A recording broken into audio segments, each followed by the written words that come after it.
सुषमा फडतरे मला एक आठवण करून देतात की जेव्हा माझं नवीन लग्न झालेलं ना तेव्हा माझ्या आईने सांगितलेलं की नवऱ्याला आयुष्यभर प्रेम करण्यासाठी त्याच्याकडे हृदयाचा जाणं एक 5 वर्षाचा आणि एक 10 वर्षाचा. त्यांचे मिस्टर आहेत ते पेंटिंग कॉन्ट्रॅक्टर आहेत.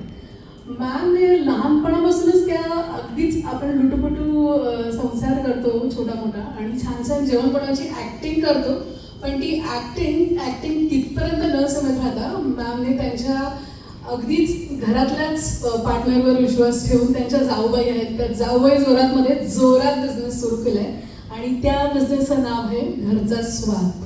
तर ह्याचबरोबर मला पहिलाच एकदम सगळ्यांचा आवडीचा प्रश्न असा वाटतोय की आपल्याला जर छान जेवण बनवायचं किंवा आपल्या घरी आलेल्या पाहुण्यांना इम्प्रेस करायचं मॅम, तर आम्ही तुमच्यावर कसा विश्वास ठेवू की तुम्ही असं इतकं छान छान जेवण, स्पेशली व्हेज नॉनव्हेज ह्या 2 वेगवेगळ्या गोष्टी आहेत की ज्याच्यामध्ये आपले खूप इमोशन्स अटॅच असतात. तर तुम्ही व्हेज नॉनव्हेज जेवणाची काळजी कशी घेता आणि ते कसं बनवता?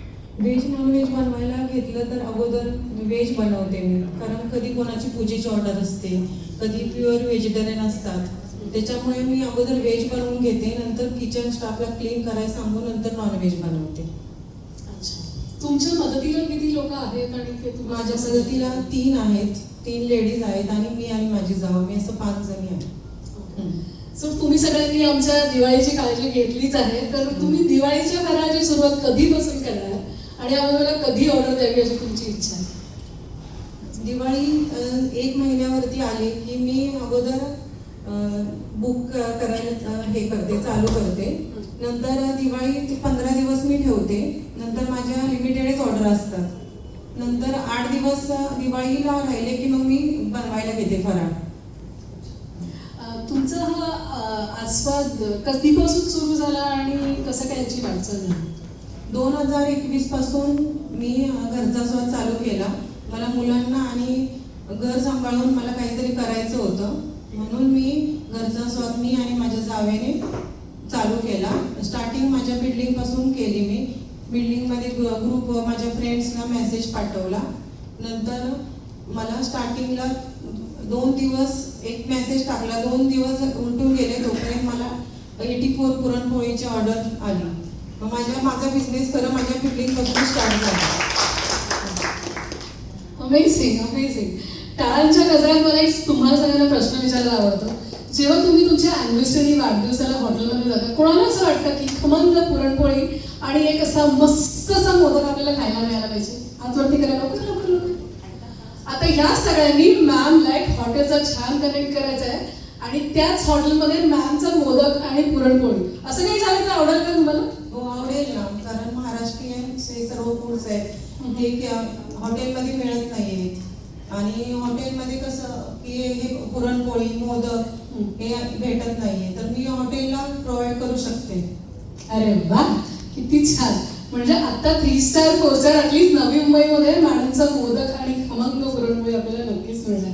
तर तुम्ही ह्या पदार्थांची पॅकिंग कशी करता हे जर आम्हाला डिटेलिंगमध्ये सांगाल का प्लीज? पॅकिंग म्हणजे माझ्या भांड्यातून मी देते आणि जे नाश्त्याचे पदार्थ हे आहेत असे छोटे पॅकेट्सवाले, तर ते मी लीक न होता व्यवस्थित काळजी घेऊन ते पॅकिंग करून देते. तुम्ही बाकीच्या मोठ्या ऑर्डर असतील तर त्या माझ्या भांड्यातून देते मी. तुमची भांडी तुम्हाला आणून द्यायची, आम्हाला गिफ्ट म्हणून मिळत किंवा ऑर्डर केली तरी चालतं. तुम्हाला वेळ नसेल आणून द्यायला तर. ओके, तुम्ही फक्त राईसची ऑर्डर घेता? Okay, out of the syllabus question may be. Okay, तुम्ही कोणकोणत्या प्रकारच्या ऑर्डर घेता? आणि अगदीच घरी छोटीशी पार्टी असेल आणि अचानक ठरलं की माझ्या मुलांनी हट्ट केला आहे की मला बर्थडे साजरा करायचा किंवा माझ्या मैत्रिणी आणि मित्र येणार आहे, तर तुम्ही आम्हाला कशी मदत करू शकता जर आम्ही तुम्हाला हेल्प केलं तर? तुम्हाला मी बिर्याणी बनवून देऊ शकते. नंतर veg pulao, biryani, fried rice, नंतर सर्व प्रकारच्या बिर्याणी, नूडल्स, पावभाजी. तुमचं पार्टीचं मेनू काय काय असतो? पार्टीचा pav bhaji, noodles, fried rice, veg pulao, okay, vada pav पण स्पेशल आहेत आमचे. म्हणजे कोणाकडे फॉरेनर आले किंवा भरपूर दिवसांनी मुंबईत आलं तर कोथिंबीर वडी, आळू वडी, पॅटीस, ग्रेट पॅटीस. कोथिंबीर वडी. ओके, आता या सॅटर्डे संडेला आमच्या कराटेच्या मुलांचा कॅम्प आहे. तर आम्ही तुला ती ऑर्डर दिली, तुम्ही त्यांच्यासाठी वेगळं काय बनवणार?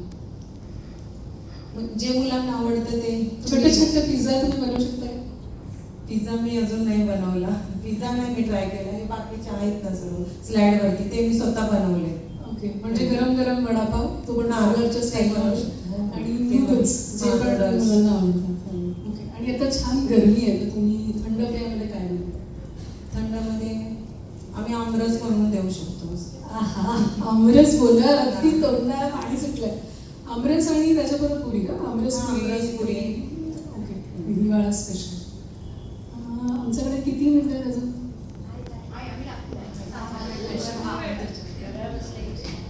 ऑर्डरमध्ये अशी विशिष्ट काय पद्धत आहे की आजकाल सगळेच घरगुती जेवण बनवतात आणि छान प्रकारे देतात, तर तुम्ही स्वतःला सांगता की घरच्या स्वादमध्ये काहीतरी विशिष्ट अशी गोष्ट आहे, ती विशिष्ट गोष्ट नक्की काय? घरचा स्वादमध्ये मी हिरव्या पालेभाज्या सर्व आहेत ते मी 10 मिनिटं मिठाच्या पाण्यामध्ये भिजत ठेवते. नंतर 2 वेळा धुवून बनवायला घेते.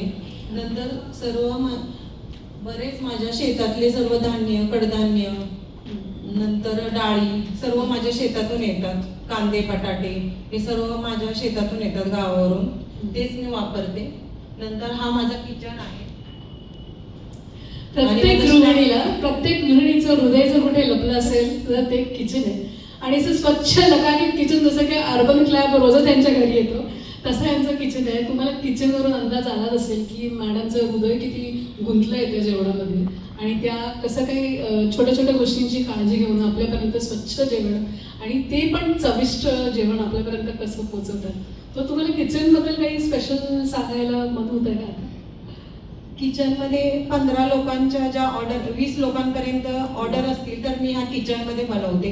20 लोकांच्या वरती असतील तर माझ्या फ्लॅटला ओपन एक टेरेस आहे, त्या टेरेसवरती मी ऑर्डर बनवते. तिथे मी सेटअप केलं व्यवस्थित, मोठे ऑर्डर असतील तर.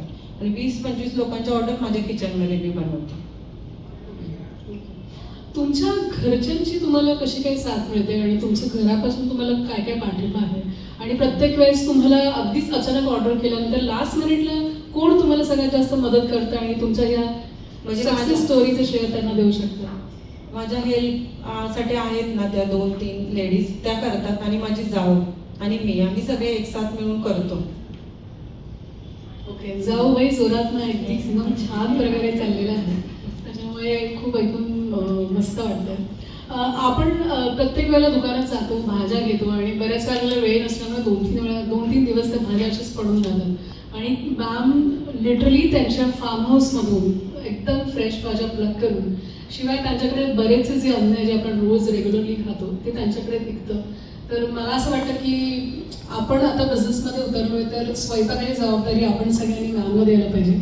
आणि अगदीच महिन्यातून एक दिवस आपण असं ठरवूया की आपल्याला मॅमकडून काही खास जेवण येईल. आता I can see many hands are raising की त्यांना क्वेश्चन विचारतात. Ma'am please go ahead with your question. मला तुम्हाला हा प्रश्न विचारायचा आहे की तुम्ही ह्या ज्या ऑर्डर्स घेतात त्या फक्त वोकेशनलीच घेतात का डेली बेसवरची जे टिफिन सर्व्हिसेस प्रोव्हाइड होतं? नाही, टिफिन सर्व्हिस नाही घेत मी. 10 लोकांपासून ते 200 लोकांपर्यंत मी ऑर्डर घेते. कमीत कमी 10 लोकांपासून ते जास्तीत जास्त 100 लोकांपर्यंत. पण समजा जर तुम्हाला डेली बेसवरती काही